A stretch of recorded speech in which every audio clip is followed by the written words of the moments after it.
construire la vidéo finalement avec des menus déroulants dans un formulaire, moi je l'avais jamais vu, et puis c'est relativement rapide et simple. Ça répond en fait à une demande qui existe, il faut en face mettre en œuvre l'offre qui va avec.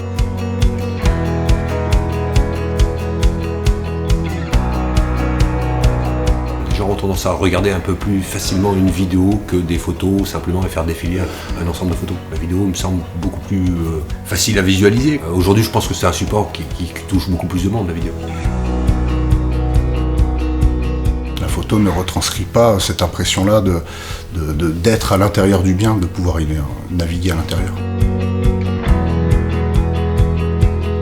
C'est important parce qu'aujourd'hui, c'est des supports qui sont incontournables. On n'a pas 36 moyens de communication, on peut faire de l'affichage, on peut faire du flyer, mais les réseaux touchent beaucoup de personnes et c'est vrai que c'est des supports qui sont incontournables.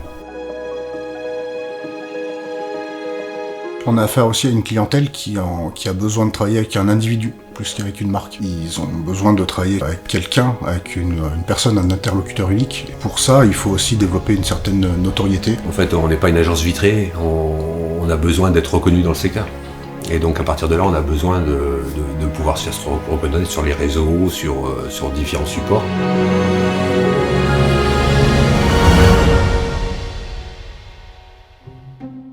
Je suis pas très fort sur l'outil informatique, sur les applications, etc. Et il me faut 2 heures pour sortir un petit bout de vidéo qui fait pas tout à fait pro. Et là, le fait qu'il y ait des templates qui soient déjà créés, eh ben, ça facilite ta vie. J'ai plus qu'à rentrer mes images ou mes vidéos et du coup, ça s'organise tout seul et c'est beaucoup plus simple à mettre en œuvre. Non, moi, ce qui m'a décidé, c'est ça. Hein, c'est le fait que ce soit facile à mettre en œuvre, que ça prenne peu de temps. En l'espace d'un petit quart d'heure, on peut mettre toutes nos photos et créer un petit template. C'est formidable.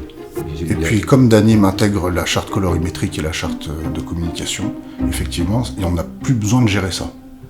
Ça, c'est encore du temps et de l'énergie d'économiser. L'objectif, c'est de communiquer plus souvent sur les réseaux, parce que j'affiche pas assez de choses sur les réseaux.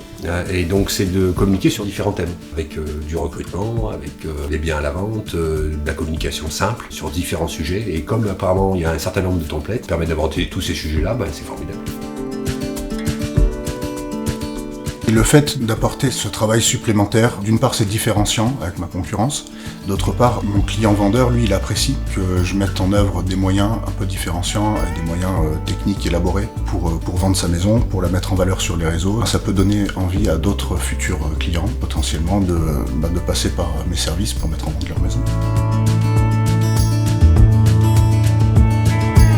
Moi, je recommande absolument qu'on communique de la même façon, d'une manière uniforme, avec les mêmes outils. Et puis, oui, effectivement, pourquoi pas avec Danim.